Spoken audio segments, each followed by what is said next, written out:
The latest suggests the Switch 2 will boast full backwards compatibility features, be powered by a custom NVIDIA chip, and offer a lineup of excellent Sega games. Just what everyone asked for. Yeah, I mean, it seems like such a tack-on comment to, like, we're getting backwards, like the new NVIDIA chip and Sega games. Yeah. I haven't cared about Sega games in 40, not 40 years, 30 years, 20? Like, okay, they make Sonic and stuff, but, like, what's the last really good Sega-published game you've played? You got me. I can't even think of many. No.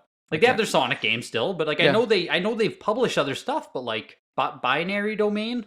Was that by Sega? I don't even know what that is. I don't even know what that is. It's on the 360, I think. Oh, well, 360. Oh, I don't know any PS4 games by Sega. No. I can't name one. That every Sega game showcased at last year's The Game Awards is set to arrive on Nintendo's next hardware. Sega announced various remakes at TGA 2023 for some of its classic titles, including Shinobi, Jet Set Radio, Golden Axe, Crazy Taxi, and Streets of Rage. That's kind of crazy, That's actually. interesting. Yes, that is actually kind of crazy. I'm a huge Golden Axe, Streets of Rage guy. Yeah. From way back. Obviously got Streets of Rage 4 as well on, like, modern consoles there. Yeah. I would love to see what they can do with some of those IPs. Yeah, me too, actually.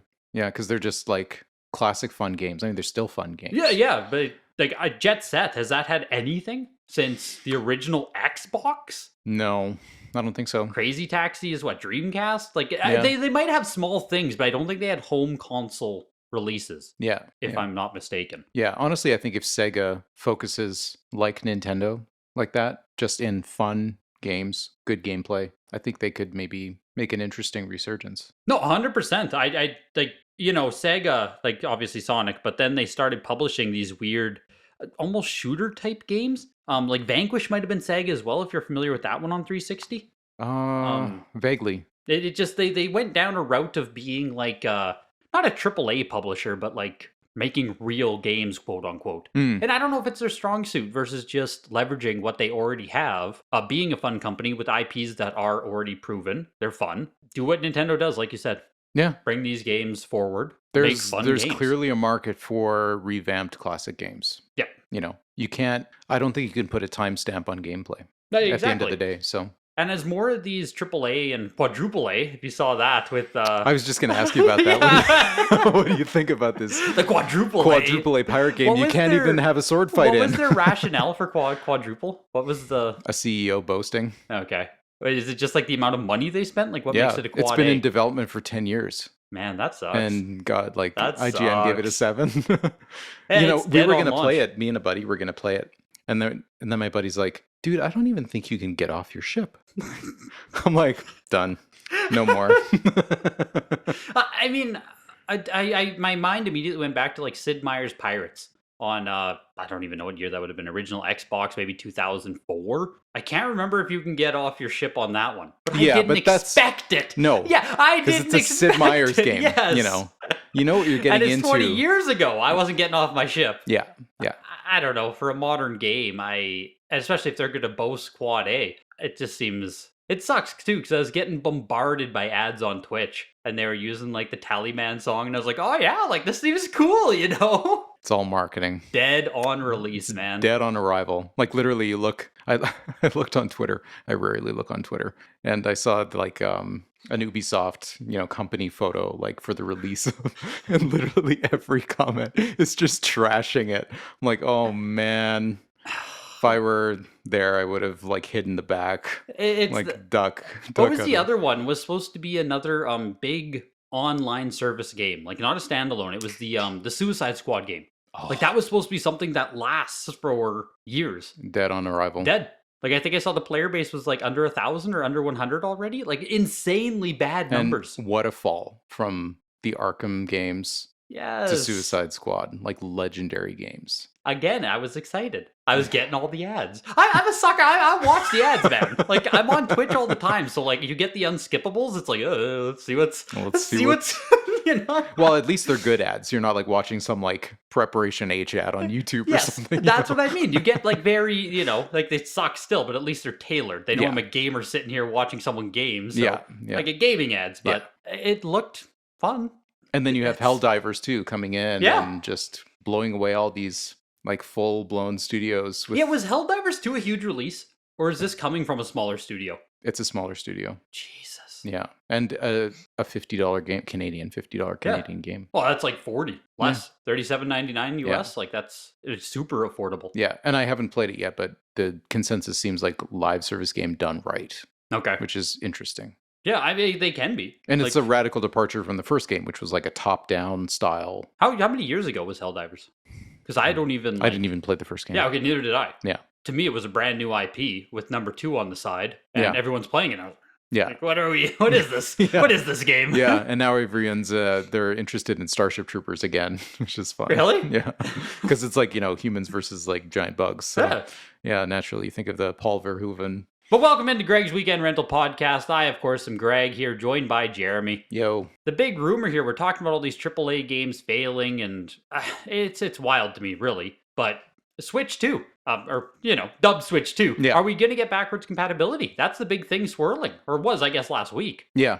It's funny, because now that we're older, I'm like, oh, backwards compatibility. In my mind, I'm like, who cares? Keep your Switch. And you can just well, in my head again, I know that when we were growing up, the thing was always the new console comes out, you trade yours in, you get the new console. Mm-hmm. The GameCube, you get rid of your N64, PS2, you get rid of the PS1. That was backwards compatible, but you get my point. Yeah. Is that still part of the culture? Like, does everyone just trade in their console still? Honestly, I don't even know. I mean, certainly when you think of like the lineup of retro consoles, no one has really innovated like Nintendo has. Going from like carts, then to mini discs, then to full-size discs. I mean, every successive console has been so different from the previous. Yeah. PlayStation 1, PlayStation 2, they're all kind of in the same. Well, that's why they were all backwards compatible. It was like almost the same. Yeah, it's a universal kind of disc-based system, but it took a while for Nintendo to get there, obviously. But I still don't think they're like content, or they can swap up their style again, and I would not be surprised. No, that's the thing is, I wouldn't bet on anything. I mean, obviously we kind of know already what's coming with the next Switch console. It's kind of like a Wii U type thing, where it's similar hardware, we think. Mm-hmm. But yeah, for sure, Nintendo would be the one I would first think of to make something completely different. Like, I think the Switch was obviously a home run for them. Yeah, because they fused their mobile lineup with. Yeah, they cannibalized themselves, which is, I thought it was crazy. But but it obviously worked. It did. I mean, because for me, I was never a handheld gamer, and I had my first Game Boy was a Game Boy Color. Played Pokemon when it came out. That was it, pretty much. I didn't really play anything after that. I got a Game Boy Advance when it came out. Okay. Also didn't play it that much. I enjoyed the TV couch experience. Yeah, I didn't even ask my parents for handhelds. Yeah. We didn't go down that road at all. Yeah. We only had home consoles. My younger brothers were DS and then 3DS. Like, they went down the handheld route, but we never did. Yeah. Yeah. Interesting. I don't know what the psychology is in between the difference of like who likes iPad handles. kids. Yeah, iPad kids. That's right. Yeah. Oh. The younger generation. I don't know. It's the new pacifier. Yeah. Maybe, modernization of here's something you can have at all times to entertain yourself versus having to entertain yourself. Yeah. The difference, though, I think I would, if it were my kid, I'd much rather them have a handheld game console than like an iPad. Because iPad is very, unless you're playing games, something that's active, you're just watching like TikTok and garbage and you're not doing anything. You're just disassociating from the world around you. Whereas when you're playing a game, you're actually involved. At least you're inputting. You're inputting. Yeah, you're thinking. You're actually using your brain. It's not the same when you're just scrolling through social media. No, I agree with you fully. Yeah. I do agree with you fully. I don't know how we got on this, but... Yeah, I was about to say... So on the topic of trading in your... on the topic of trading in consoles, with GameStop and EB and stuff barely existing, I mean, I don't know. I don't think backwards compatibility means as much now as it used to. Obviously, I still think it's a good feature, and hopefully they do have it. But I don't know if it really... everyone used to care so much. I don't know. For myself, if it does, cool. If it doesn't, cool. Yeah. If we own a Switch, I'm not going to just dump the Switch. Maybe it's just that I'm older. Maybe it's because I'm older and I have money now, where I'm I'm not going to dump my Switch for $150 to go buy the Switch 2. I'll just keep it. Yeah. Especially if it's not backwards compatible, I'll just keep it. Yeah. If it is backwards compatible, I probably would get rid of my Switch. Why not? I mean, I did that as a kid too. I got rid of my GameCube, to get a Wii. So, that's back when you have like no money. That's So it makes a yeah. difference, I think that's probably the biggest thing is like when you're literally a kid, your parents are like, yeah, dump that because I'm not buying you a new $400 console. Buy it yourself. Kid who has no job. Yeah, well, really though, Yeah. right? Like put some money towards it. Yeah. I think that was kind of the mindset. Yeah. But if it is backwards compatible though, and I believe I saw something too, they pulled a lot of the first party Nintendo games, canceled their availability or pulled them off of the eShop for now, like Breath, Odyssey, Mario Kart. Did you see that? I didn't see that actually. Okay. So I'm pretty sure they like took those off the store right now, which also got people speculating and swirling rumors and stuff. Right. But I would assume if backwards compatibility is indeed locked in, we're going to finally see Nintendo Select's release of these games. Yeah. We'll finally get the budget release of Breath Yeah. 9 years after. Right. Well, I part of the speculation is that because of this backwards compatibility, there will be improvements on existing games.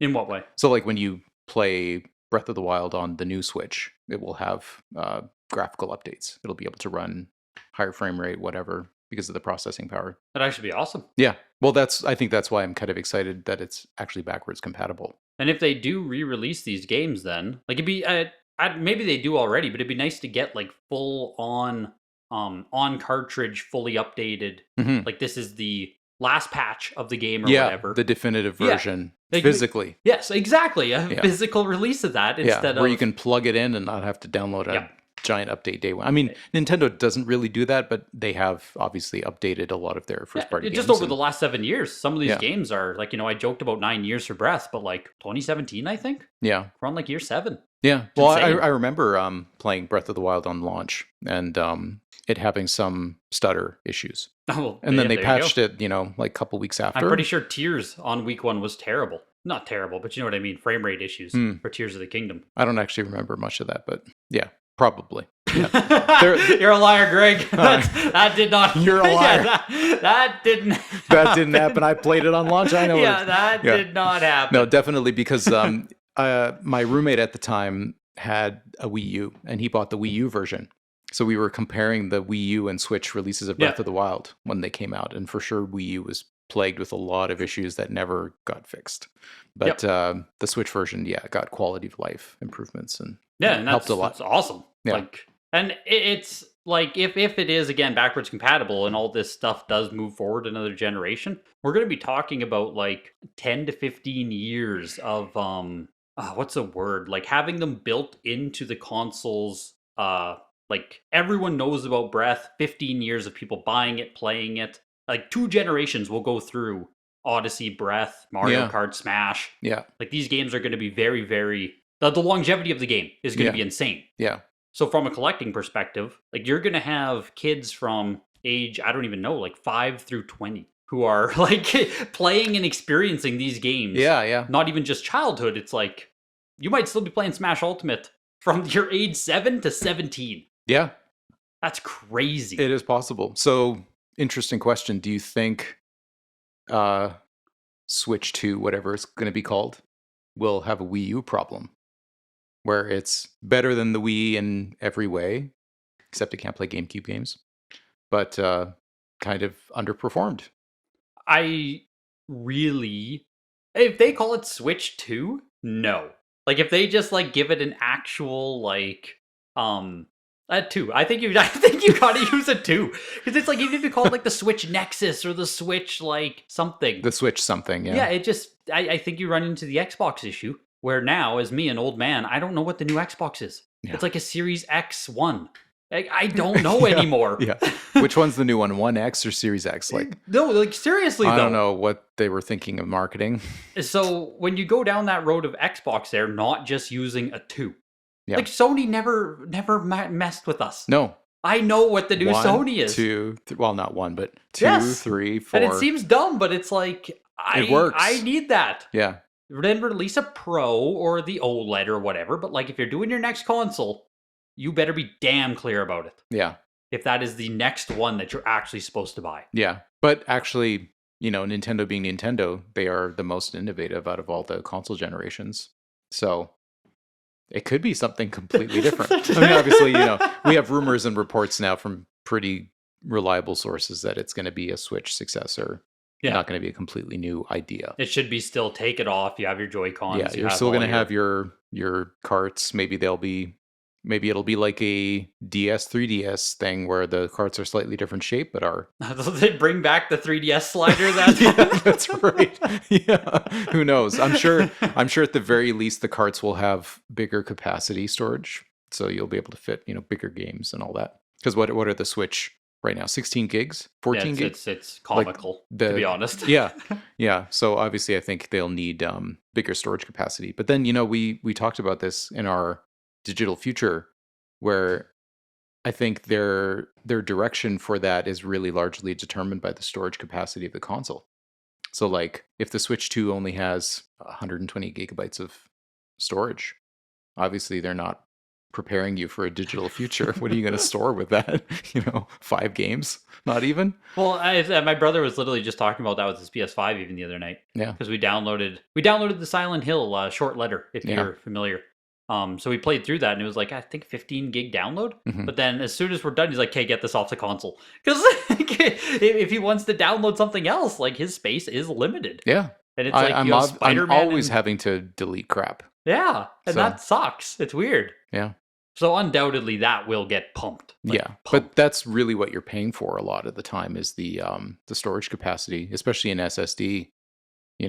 They want to hit a certain price point, so it's largely determined by probably the size of the storage.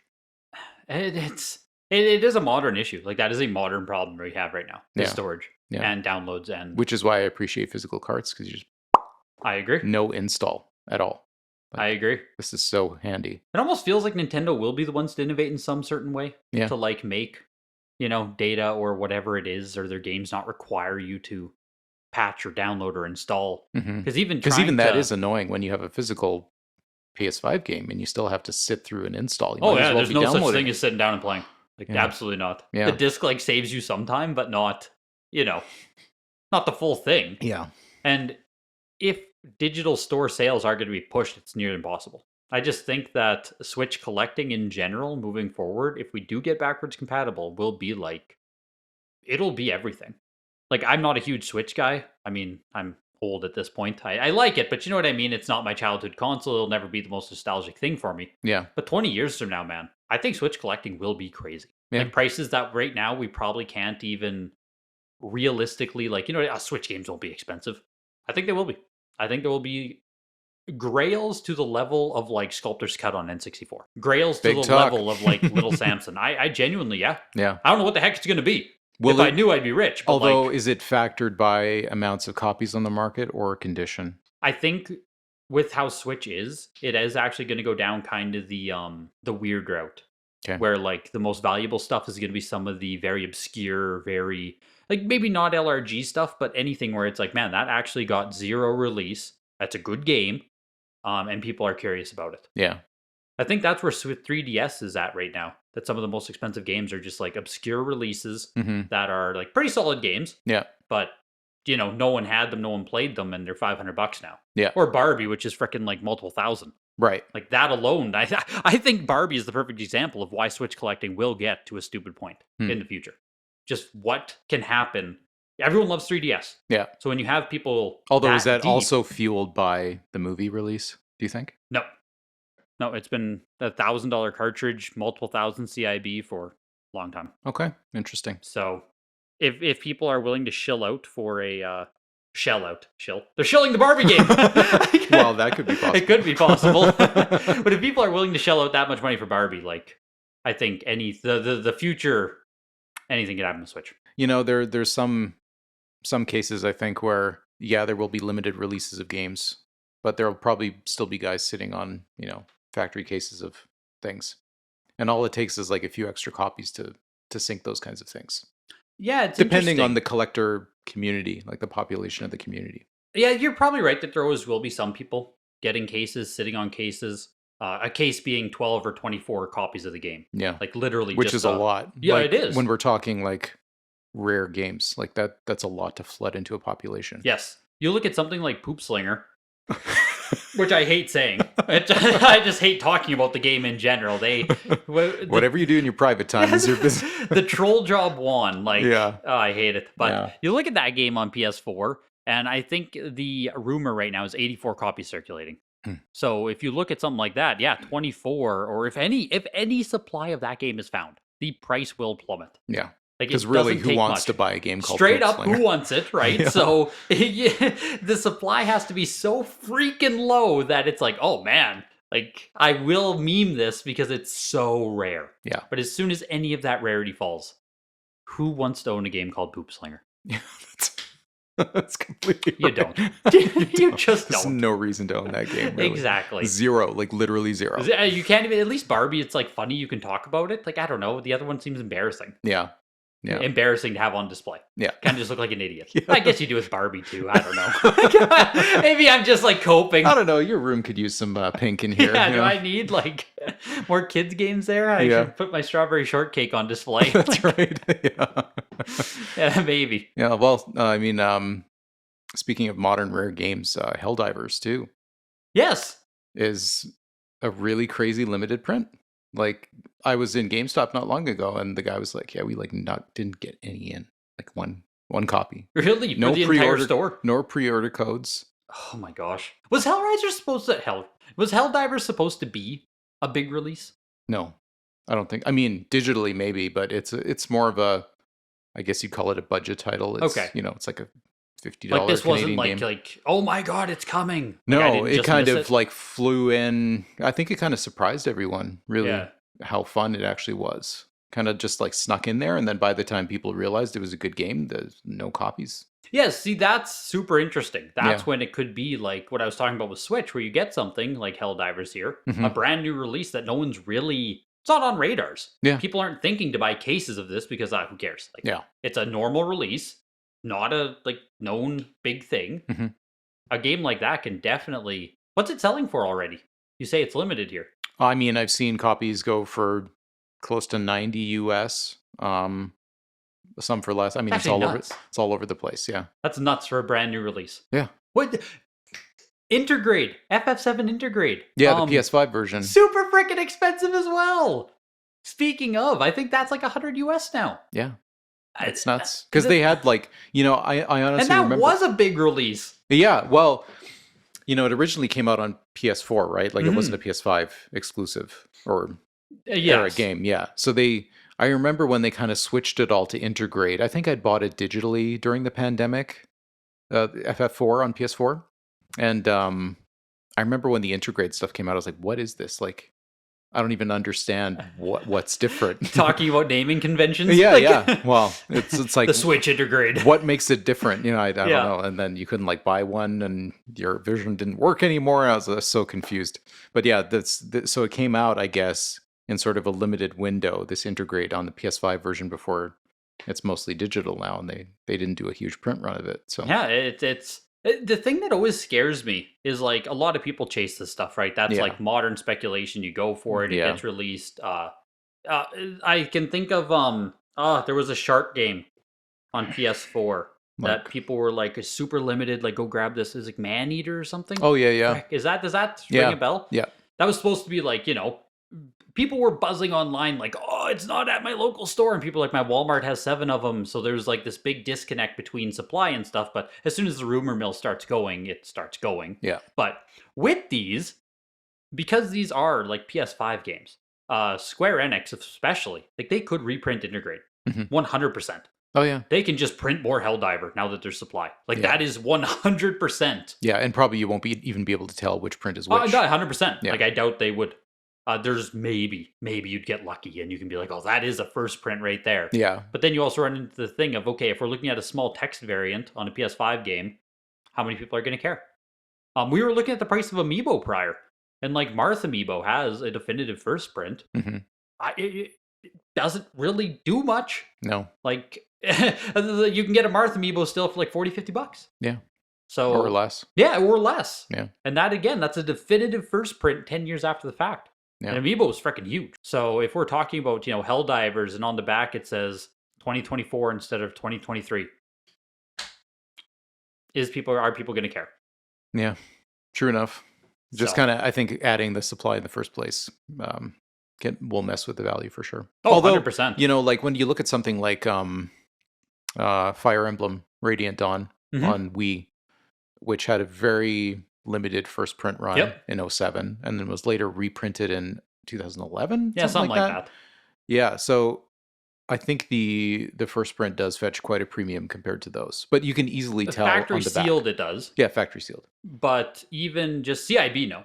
Yeah, Like, and the reprint did kill the price of that game. If I'm you sure it remember did. back from like 2012 through 2016. Yeah, Like it plummeted it. It went from like the top of the Wii. yeah, Like for sure. But like Xenoblade, same kind of idea. Oh, that's a perfect example too. Yeah, Metroid Prime Trilogy was killed by a reprint, and that again, you can tell the difference very, very clear. It's a steelbook versus a thing like a plastic case for Right. Metroid Prime Trilogy. Right. But it still like killed the value of the first print. Yeah. And even factory sealed, the value of first print has not recovered since the reprint. Which is a shame because like it actually is pretty difficult Beautiful to find. It is. You know, like even like Twilight Princess on Wii with the 00000. Pretty difficult to find, and I don't think a lot of people realize sometimes which one should be the print you want. I think there's still a ton of education that needs to be done with that. Yeah, that's you even talk about Fire Emblem and like, oh, it's super easy to tell. The ESRB is different on Fire Emblem. You don't even have to look at the back. You can just look at the front. It's a white ESRB black, so like it's immediate. How many people know that? Yeah. And that's, I think, what makes game collecting really difficult in the first place. Yep. Because there's so much of that really crazy niche knowledge in every generation of console collecting. Yep. And then different publishers have their own rules. Where like Call of Duty Activision and stuff, they use the 206 or 207 codes. Need for Speed and EA have their own codes on the back of games. I think it ends in 11 or it ends in 12. Yeah. Like you just have these weird things where publishers have rules. There are rules. There's language. Yeah. But like teaching people and even trying to just find it out for yourself is such you're asking about every single game. You know what? It reminds me a lot of book collecting. I believe that. Like trying to find, yeah, sure, this might be a first edition, but they printed 24 runs of this first edition. What's the first print of this first, there's, oh my God, there's so many things you have to know about every different book ever released, if you want something collectible. Yeah. So, games I think are kind of similar in that way. It's kind of the maybe difference less difficult, but still. It depends how deep you want to go. Yeah. It's the difference of buying something that's not printed to be collected versus buying like a trading card, which is going to give you all the information you need. It's going to give you a big stamp right on the forehead of Charizard, like first edition. Like it's it's collecting made easy. Yeah. Then you go into these other categories where books, games, coins, whatever it is, where it's not meant to be collected. Yeah, you're dealing with a more organic style of collectability. Yes, exactly. Yeah. Rather than the company telling you exactly how to collect everything. We as collectors are deciding where value should lie and what is what does matter versus what doesn't. Yeah. Like Minecraft on 360. How many people do you think know there are two prints of that? It's like the average person. I didn't know. Do you right now? Is that no? It's one of the most expensive 360 games, man. Shows you how much I care about 360, you gotta get yourself a factory sealed first print Minecraft. My first 360 died on me. I got no love for that console. My first 3 died on me. I kept going back. The 360s. It was like all these hacks, like, wrap it in a towel and let it run for like half an hour. We did all of that. My God, when it red ringed, I was like, really? We had the towels, so we did that. Like that is core memories. What a janky console of the 360 era. Man, you just like, even when I got a new one to replace it, I'm just like waiting for it to die. Me too. I think we had an Elite die in 2 arcades, and then we finally got the updated model, which fixed it. Right. Yeah. Great times, man. Great console generation. Yeah. The yellow light on the PS3, we had that as well. Like, yeah. I was lucky not to have any of that. I never got a PS3 like locally. I bought a secondhand one from a friend. Did you own a fat one? Yeah, it was a fat one. Yeah, our fat broke, and then we got. I don't think it was the first release of the fat one with like the 4 controller. The good one. Yeah, the good one, the backwards compatible one. The good one. Yeah, I don't remember if that one was. Oh, you know what? I do remember it dying, but I think it was because of a surge. It got fried from an electrical storm. Even worse. Yeah, I just remember like when I was away for school, I think my mom used it as like a Netflix device. And she's like, it's not turning on anymore. I'm like, what? Why'd you touch it? I mean, obviously I let her use it, but I think it was just freak electrical surge type thing. What a great console generation. With Minecraft, sorry, if anyone's like, what's the print? It's, Don't tell them. Yeah. So we can go buy some. So I'll see you guys next time. Like, Yeah. on the back of Minecraft, when you just look at, there's a spine code, so I think it's 0001 spine code. Okay. But that's hard. People don't show spines on eBay listings a lot. But on the back of it, it says in the text that it comes with a 2-day Xbox Live trial card. Oh, okay. The reprint says, get yourself a Xbox Live subscription to play the game. Huh. So you either have the code or you don't. And we're talking factory sealed, the difference of thousands of dollars. Wow. It's weird, one, to me, that Minecraft is that sought after on 360. Yeah. I don't know. It's Why? weird to me. Is it the first console release of Minecraft? I believe so. Well, that makes sense. I know you can make the story, but like when I think of Minecraft, I just think of PC. I don't even think about console. Yeah. Who played it on 360? Did people? No. Like my brothers didn't. They were huge Minecraft kids. Never even knew. I didn't even know it was on 360. Yeah. Well, I mean, I guess the thing is, you didn't need a great computer to run it, so Yeah. it's not like you had to have a console to play Minecraft. But I don't know if it has. I know like Fortnite's super collectible too on PS4. Yeah, I don't know if because that was a pretty limited Yeah. physical release. Yeah, maybe Minecraft was too. The first print anyway. Yeah. Like maybe before it was big. Maybe it was a really limited release. Yeah. Well, what year would that have been? Hey, I think I'm a Minecraft historian now. Well, clearly you know a lot about Minecraft. I tell you about the the revision, and all of a sudden, I have no idea. No clue. We'll Would have been look it like up 07, after. 08, 09, somewhere in there, I think. Yeah. And I'll just give you the lifespan of the 360, anywhere from 06 to like 2014, sometime in there. It's a pretty long life, actually, when you think about it. I don't know when the one came out, but 360 life felt long. Yeah. They were printing games to that console forever. Yeah. If there's one hesitation for me getting rid of an old Xbox, it's because of the Rare Replay collection. Surely that's not going to make you hold on to the Xbox. No, but like, I mean, It's a good game. that's an incredible collection of classic games. Like if you want to play Perfect Dark or anything in HD, Conker's Bad Fur Day. Did it have both Conkers and Banjo on there too? Yeah, Did it all have- yeah, all yeah. like pretty much every like N64 Rare release. That really is good. Yeah, it's a great collection of games, and I don't know why they haven't put it out on PC, but It's weird. I mean, That's Yeah. Xbox. I don't know. I feel like Microsoft has not been keeping up with the other two. Like they said a long time ago.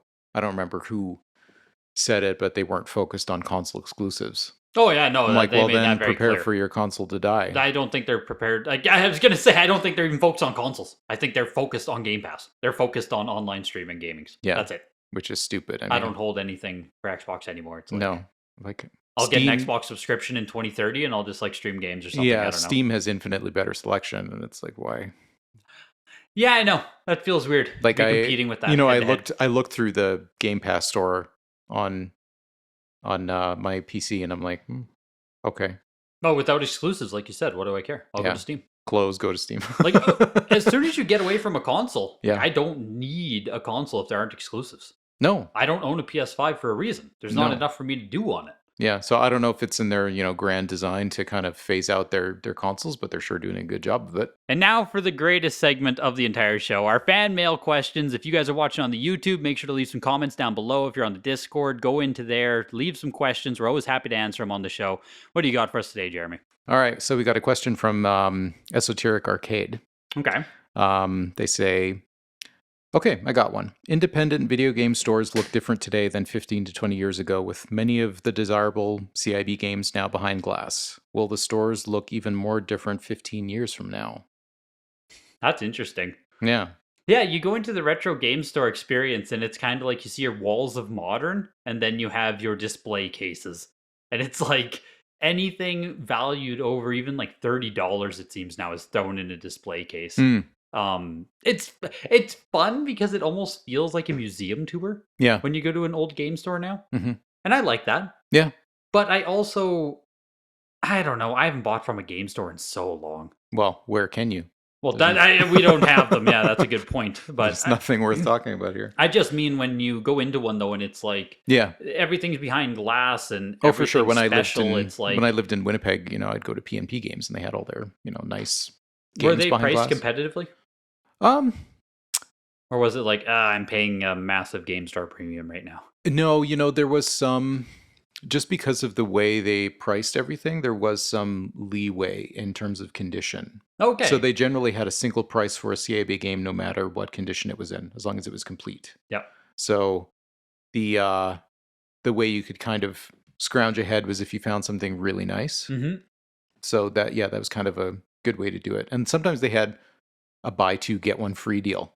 So I'd buy like two $200 games and get free. That's insane that they would include premium stuff on that. I think they stopped that just because of me. Yeah, no, that's usually it's like anything $39.90. Like we're only going to give you crap. Yeah, like, you're not taking our. Yeah, it's based on whatever the cheaper of the two that you bought. Like you said, buy 3 $200 games. Like, it's like great. Yeah. There's no, you can't overprice me so much that I'm not getting a deal now. I remember I bought 2 CIB copies of Shantae there. Oh my God. They were both mint. $750 a pop. It's crazy. And of course there's, online they were selling for double. So I was like, yeah, I'll buy both. Like, why not? Especially mint. Like that's, that's in hindsight, I should have kept them, but whatever. Oh yeah, now they're like what, 4,000 each? I don't even know. Yeah, it's dumb. Shantae fans are crazy. Yeah. I don't see the allure personally, but hey. But in 15 years from now, I mean, I don't know if the overall, I don't know. Like I feel like the answer is no, but we'll have more glass, I guess. And maybe they will change. We'll just have more glass and more display cases and stuff, and like truly anything not worth, I don't know, $20-$30 will just be like walls of almost bookcases, just games. Spines only everywhere. Right. Because you just can't use up the store space showing off games. Right. And I think too, we talked about this too, but I think we'll see a gravitation towards specialized stores, like for video games, like like an actual retro versus modern store, even like not even that, but I just think like when you're talking about like going to buy a game at Walmart, I don't think that will be a thing in the next 15 years. That's crazy. You probably won't be able to buy games at Best Buy. Yeah, as if there was ever a reason to go there in the first place. Anytime their name said, it's like they're not bankrupt. Yeah, I'm like, why do you exist? Like you don't sell anything besides TVs, and I mean, I guess they have like washers and crap now. Yeah, no, they have to, right? Yeah. Like GameStop being a loot store, a loot shop. Yeah, exactly. Yeah. So I think we'll see definitely a move towards specialized stores like GameStop being the only place to buy a physical game anymore. I think retro game stores will always exist. I wonder if they're going to just like straight up stop taking stuff at a lot though, like Atari. Are retro game stores still going to want to carry Atari stuff in 15 years? Like at some point, with how many console generations there are, like space becomes limited. Yeah. So if Switch has to take up, and whatever, Switch 2 and the next console and the next console, that's a lot of real estate. Yeah. If you're carrying everything. You can store, 2 or 3 Switch games for one Atari game. Yes. From a, retail perspective, but and most of the Atari stuff is not very valuable, so it's a lot of space and very little value. Yeah. So, maybe they say we don't take Atari, or they say we only offer, this much for, it's like VHS, we only give you 50 cents a VHS. If you want to dump it on us, we'll take it, but like we are not paying you for it. Yeah. That's why I wonder if you almost get like the 80s to 2000 store, and then like you have your modern game store. Where like, we only deal in disc-based gaming, or like we only take stuff from PS1 upwards. Right. Yeah. It could be a thing where you get really specialized retro stores. Yeah. Well, I mean, they already are really, we don't really have chains of retro stores, except in cities, really. Like PNP Games is a local chain in Winnipeg, so there's 3 of them in the city. But there's not PNP in Regina or something. Yeah. So I think a lot of retro stores, I think the infrastructure of them will probably stay pretty similar. They will be singular stores, private owners, or a local chain. Pretty much same old. Yeah. I mean, I think, PNP has the right idea where they offer brand new games, contemporary games, and then they have a great selection of retro games. Mm-hmm. I think doing both is kind of a good idea. Well, it's like if you're going to start your own, like say me and you were going to start a game store, it's just like how much capital do you have? Yeah. Like well, PNP for us, big. Yeah, PNP obviously their main thing is distribution. Yeah, like that's what I mean. They're on they're the tippy top of being a game store owner. Yeah, they have the luxury of being able to offer, buy the factory sealed cases for their stores. But if you and I were starting a store, obviously we'd be probably just retro focused. or maybe modern speculative options too. Like, we'll be able to get 1 or 2 copies of Helldivers or something. We'll buy from PNP and like sell it here. Get a factory The case. only hope we have to get any of that supply. Yeah, it's weird, you don't really know until after the fact. I know. So it's like, how can you even... And 15 years doesn't sound like a long time, but it is. It's so long. Mm-hmm. Like trying to estimate the change, anything. It's like, oh, what will that be in 15? Who knows? Very gradual. Yes, yeah. So you go through all those gradual changes in 15 years. It's like, oh wow, we're here. Yeah, but like we'll see 2 console generations probably. Yep. Because we're going to see a new PlayStation console, I'm sure, in the next 2 years. And we might have like a fully, it probably will have full digital by then for whatever the new console is. Yeah. For that generation. So I don't know. It's gonna be crazy. I look forward to it. Okay, here's an interesting one. This is from the future. Okay. Why do Canadian collectors in SAC collect American print games? I think we touched on this on the that regional episode. Yeah. So as a Canadian, it's like I could go after Canadian games, but given that I'm a global collector, like I interact on a global, I use eBay and stuff. Like I'm not local. I'm using, buying and selling globally. I don't get a discount for buying a Canadian game, but if I go to sell it, it's a lot harder. And a lot of them aren't going to sell for the same price as American game. Mm-hmm. The collecting it's just the size of the market, really. Literally, dictates. though. Yeah. There's 10 times as many people in America or something? Like it's the density alone just dictates that if American collectors make up the most of the people in this market, you kind of have to cater to them. Yeah. If I could get Canadian prints and sell them and buy them at the same and it didn't matter, then it doesn't matter. But collecting has absolutely dictated that it does matter to get American. It's not up to us. Yeah, it's just not. So I could go against the grain and be like, oh, I'll just buy Canadian games. And some people do. They just purposely collect Canadian. And they can be rare and cool. And, yeah. Like a lot of Canadian NES for variants, the Mattel variants are sticker sealed, which is super cool. I have Dragon Warrior with a hang tab. Yeah. That's freaking cool. It's a Canadian only thing. Yeah. Right? Like that's neat. I have that. But like at the same time, I'm not going out to spend $200 on it. Give me an American one. Yeah. I can't do it. Yeah. There's a follow-up to this one by HG Monty. How does Gamer Stonks fit into this? Oh, that's a great question. That is, it's something that we always try to figure out is how Gamer Stonks fits into it. Yeah. And we're still trying. Yeah. Yeah. I haven't used it, so I have no idea. I know you couldn't tell that my answer was a complete meme. Gamer Stonks doesn't cover Canadian prints. They suck. Just the name alone like reeks toxicity to me. So I'm like, I don't know. Is this a real thing? It is. It's fantastic. Okay, good. Well, I'll have to check it out for sure. Yeah. It's do you know what it is? I don't want to plug. I mean, it's I know for comics it's like GPA. Yeah, that's GP it. analysis. That's all it is. Yeah, that's all it is. Price tracker with a silly name. Yeah. Yeah. It's the name really like, when I think of like stonks, I just think of like this. Oh no, I know it's meme toxic really, dumb culture. Toxic subset of people. Yeah, I'm like, oh, don't want to touch That's what we are. What do you mean? Like we're buying and selling video games. We are the toxic subset. Like ask anyone out there. Like we have great at video games. Who do you think you are, Jeremy? You're not the hero in this story. Yeah. Well, I'm the hero in my own story. So you are the bad guy, pal. Yeah. But thank you for listening again. Make sure to subscribe if you're on the YouTube. Hit the like button. Leave a comment. Rate the episode. I appreciate it, guys. Bye. Peace.